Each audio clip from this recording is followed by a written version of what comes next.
Hi, I'm Izza, aka EvilCleverDog, and welcome to my channel. This video is part 3 in a 3-part Doom Eternal video series I've made in collaboration with Bethesda UK.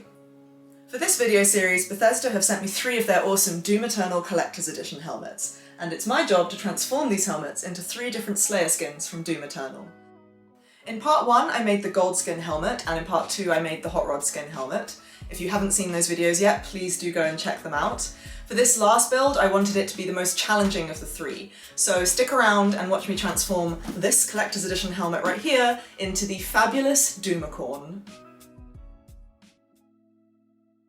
As always, before I do anything, I need to mask off the visor with frog tape so it doesn't get paint on it.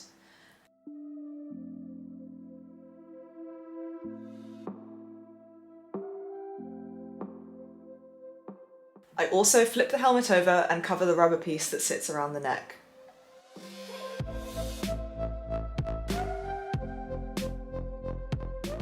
Once the visor is fully sealed off, I use a spray primer to coat the helmet in preparation for painting. This will make the surface take paint much more easily, and also make the entire helmet one unified neutral colour and working surface. To create the Doomicorn, I'm going to sculpt directly onto the helmet with a tinfoil armature and foam clay. So I start by drawing the boundaries of where the sculpt is going to sit, using in-game screenshots as reference. I vaguely sketch where I think some of the important elements of the unicorn head may go, such as the teeth, horn, manes, eyes and ears, to give myself an idea of the overall scale of the design. There are some raised parts of the design that sit under where the unicorn's teeth will be. These are going to get in the way when I'm sculpting, so I use a handsaw to remove them and make the surface flat. I then sand this area down. To create the armature for this sculpt, I'm going to use tinfoil and hot glue. I tear off squares of tinfoil, scrunch them up and begin to place them onto the helmet. At first, I'm most concerned with creating the basic shape of the unicorn's head and getting to the bulk and coverage I need.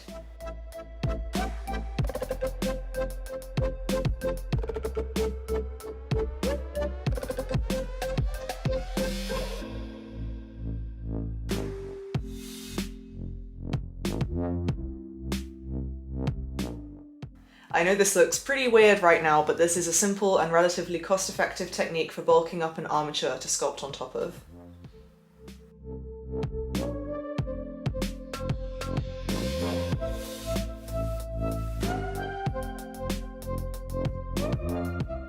After I've covered all of the helmet that needs to be, I begin to build up the basic shape of the unicorn's head.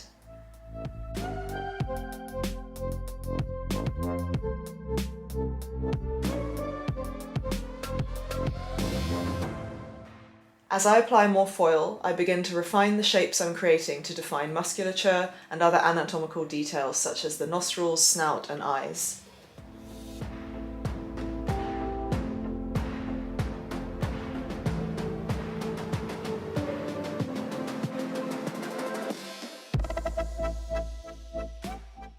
For the mane, I first mark out a centre line running from the front of the unicorn head to the back and use it to sketch where the mane will sit.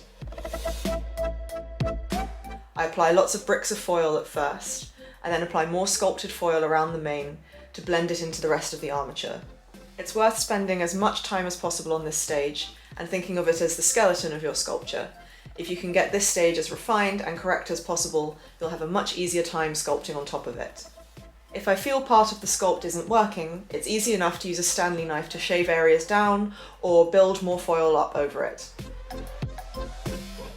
I roughly sketch where I want the eyes to go in Sharpie and build up the brow areas around them with foil.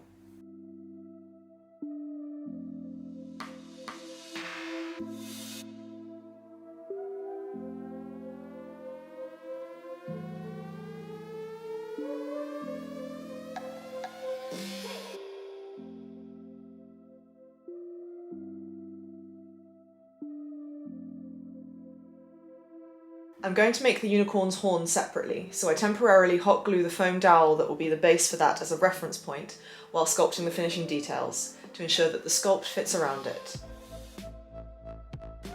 I use foil to sculpt the ears as well. I create a basic curved ear shape on one side, replicate it for the other and then glue them on. I then gradually bulk up around the ears, again refining the shape and making sure it's to scale with the rest of the armature. I then move on to refining the shape of some detail areas like the nostrils. I also refine the shape of the area around the eyes again. To create a more detailed main shape to sculpt onto, I roll foil up into spikes. I then work from the bottom of the base main shape I created upwards to layer up what will become sculpted hair in these spikes of foil. I lay the spikes in a way that makes them look as though they're growing from the head and flowing like hair. I removed the foam dowel from the head at this point so that I could sculpt the front of the mane more easily.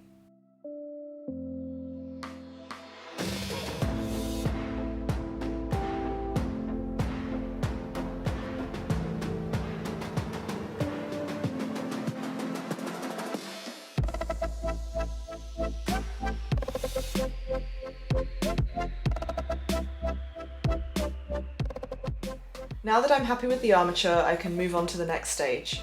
First, I want to get the teeth at the front of the helmet done. I create a pattern for the teeth based on the design I sketched directly onto the helmet. To do this, I coat the area in cling film and then cover the cling film with masking tape. I can then redraw the outline for the teeth onto the tape, pull it away, cut it out, and I have a pattern the exact size I need.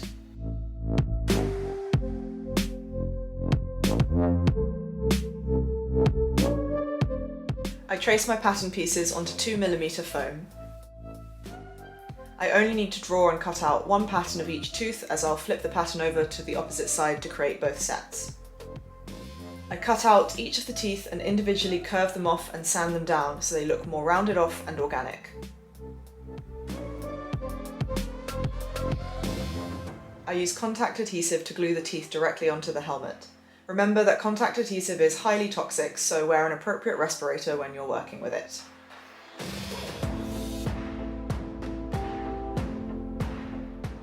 When the teeth are glued down, I use the same method to create a pattern for the gums that can be seen in the helmet's design.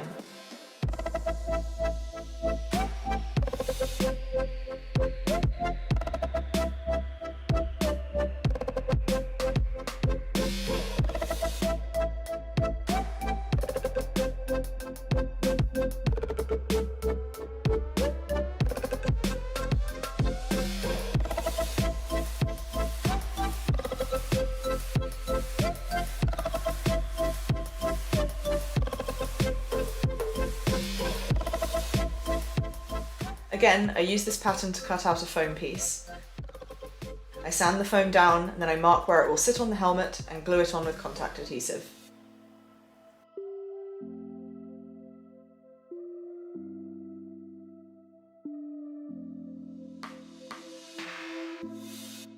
Once it's all glued down, I do a pass with my heat gun to seal the foam. Now it's time to sculpt over the foil armature. For this stage, I'm going to use foam clay. This is a great versatile material which allows you to sculpt with it almost like regular clay, but then sets to the same consistency and lightness as foam. Using foam clay means that I'll be creating my final sculpt directly onto the helmet and won't have to mould and cast it. It will also keep this massive sculpture relatively light. I know I'm going to have to create this foam clay sculpt in a couple of layers. For this first layer, I'm trying to cover the armature as evenly as possible.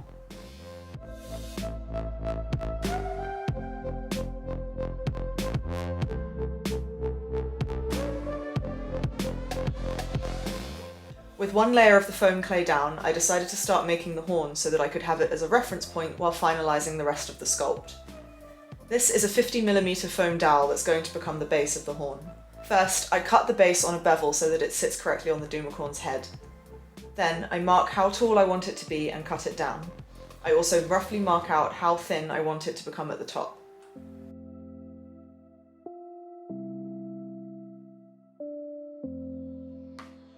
With these guidelines marked, I use a Stanley knife to start carving down the dowel to the shape I want. At first this will look super rough, but the more I cut it down, the more I'm going to be able to refine the shape.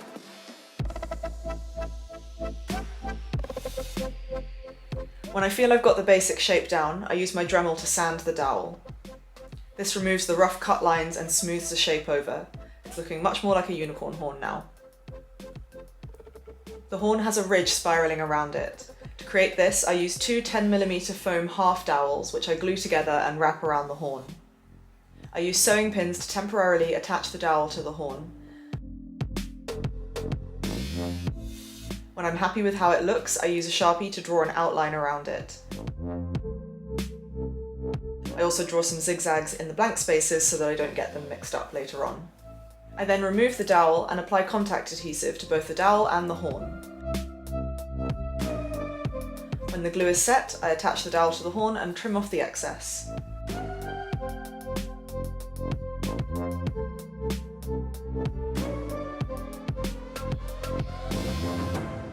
There are still a few finishing touches to do here. Using a small stone grinding bit on my Dremel, I clean up some of the residual glue. I use foam clay to cover up the small holes made by the sewing pins and to fill in some other gaps. I also apply some foam clay to the top of the horn to refine the shape and clean it up. Next, I move on to adding clay to the mane. Working from the bottom up, I apply foam clay to each of the foil spikes of hair I created before, layering them up on top of each other to mirror the way that hair falls. This wooden sculpting tool is useful for getting into harder to reach spots to create definition between strands of the mane.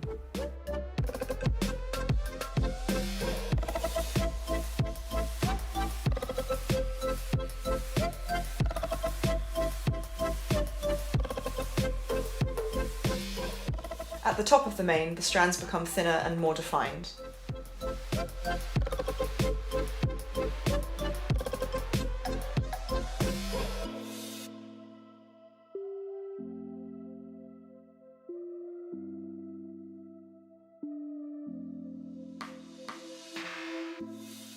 Once I had worked my way all the way up to the top of the mane, I went back to the sides and added some smaller strands to add variation in the hair. I also make sure it generally looks as though the strands of the mane are growing from the head and falling the correct way. Before I finish off the face, I glue the horn in place.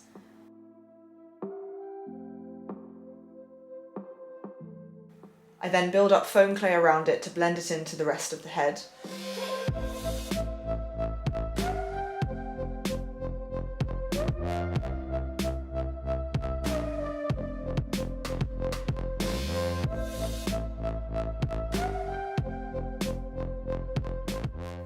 I also finally begin to work properly on the eyes right towards the end. Though the space around them is there, I waited to finalise sculpting them until as much of the rest of the sculpt was in place as possible. I build up the shape of the brow ridges by adding more foam clay. To allow me to come back to the eye area with my own eyes fresh, I move on to another area. I add important smaller details like the ridge around where the unicorn head meets the helmet.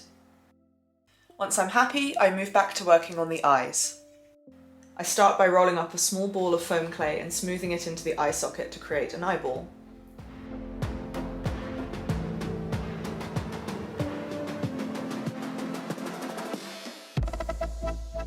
I then add strips of clay around the top and bottom to create the eyelids.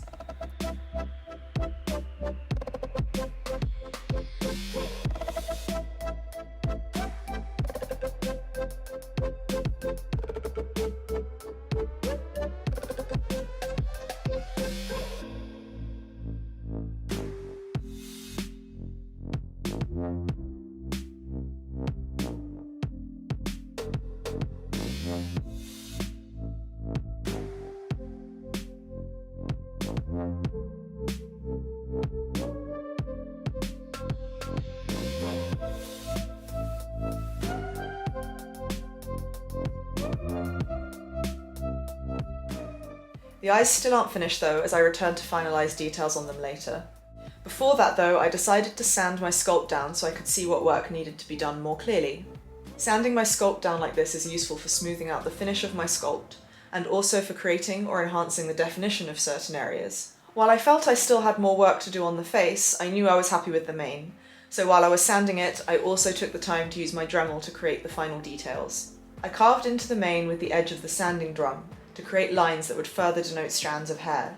I used a couple of different Dremel bits of different sizes and textures, and also a scalpel to create variation in these lines and make them appear organic and natural looking. With the mane done, I returned to the unicorn's face to finish off the eyes. I decided I wasn't happy with the eyes and snout as they weren't entirely symmetrical, so I took the time to redo one side until I felt it matched the other.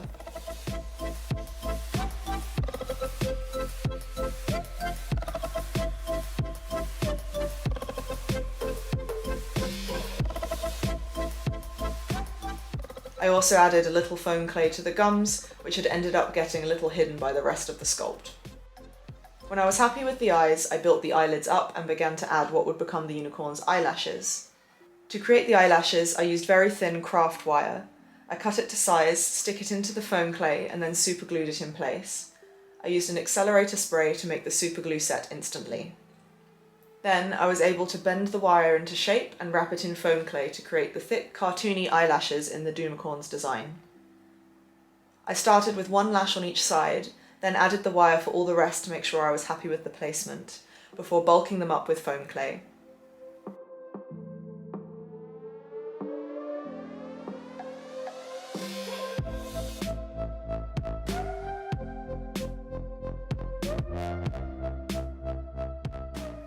I then added some more foam clay around the eyelids, just to blend everything back together. Now that I've finished the sculpt, I give it another sand with the Dremel. To seal my sculpt, I used a couple of layers of Mod Podge. Mod Podge is a water-based primer and sealer that works really well for static props like this. It will create a hard coating over the foam clay and make it take paint very well.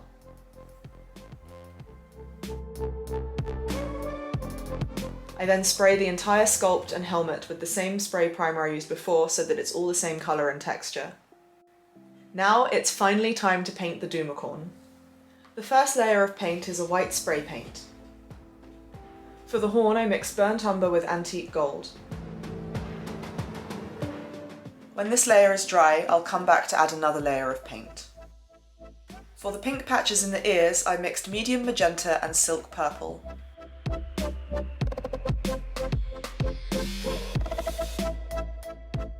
Now that the first layer on the horn is dry, I paint on a layer of antique gold.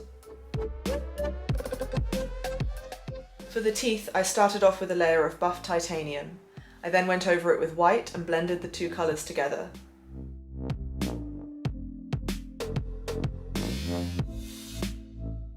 When painting the gums, I mixed the buff titanium with the pink mixture I used for painting the ears. For the mains base layer, I used medium magenta.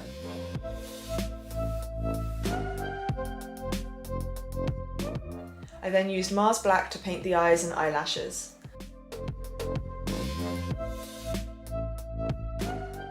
When it was dry, I added 2 dots of light with white paint. There are some small areas on the front of the helmet that are silver. I painted these on by hand using a rich silver acrylic.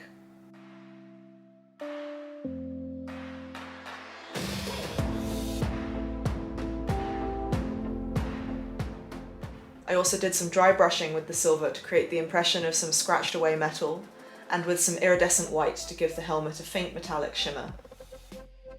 With the base colours done, I sprayed the entire helmet with a satin spray varnish.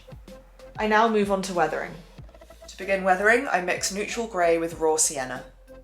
Because this is white armour, I want to keep the paint job subtle so that it contrasts with the more cartoony and vibrant look of the unicorn. I apply it to the helmet with a lot of water and use a metal wire brush to scratch it into the helmet. Then I use damp kitchen towel to wipe it away and blend it into the white. This knocks back the severity of the paint application and leaves a nice subtle weathering job behind.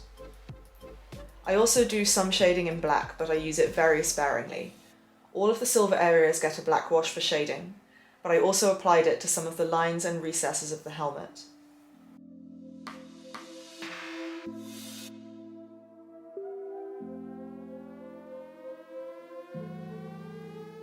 When the darker tones are dry, I dry brush some silver and iridescent white back over the helmet to bring back some of that sheen. For the first layer of weathering on the mane, I painted on a watery layer of deep magenta and wiped most of it away with a kitchen towel, leaving the darker colour behind mostly in the recesses and lines.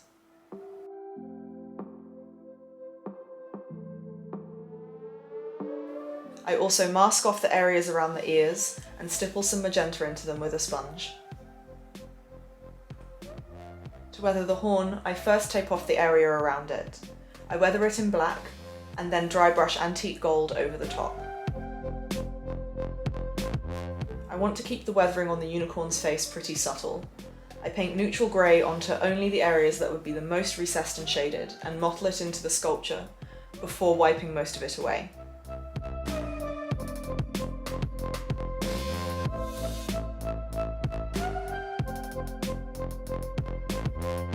To finalise the weathering on the mane, I paint black into all the lines I created with my Dremel, and the spots where strands of hair overlap. I scrub it into the mane and then use a damp kitchen towel to wipe most of it away. When this layer is dry, I dry brush the 2 shades of magenta back over the top from darkest to lightest to knock back the shading and highlight the strands of hair. I've been spraying sealer onto the helmet in between layers of weathering, but now that the weathering is complete, I spray the entire thing with one final layer. When the sealer is set, I remove the frog tape from the visor. Here's the completed Doomicorn helmet. I had so much fun creating this build. I've never sculpted with foam clay on this large of a scale before, so it was a really interesting build to approach. Overall, I ended up using 60 meters of foil and 5 tubs of foam clay. It was also a unique colour palette for a build, and I really enjoyed creating the contrast between the realistic helmet and the cartoony unicorn.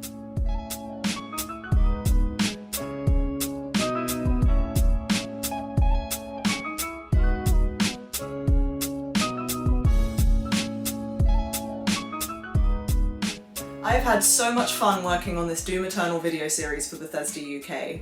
I hope you've enjoyed watching these videos just as much as I enjoyed making them. If you have, be sure to like, comment and subscribe so you can catch more cosplay and crafting videos coming very soon.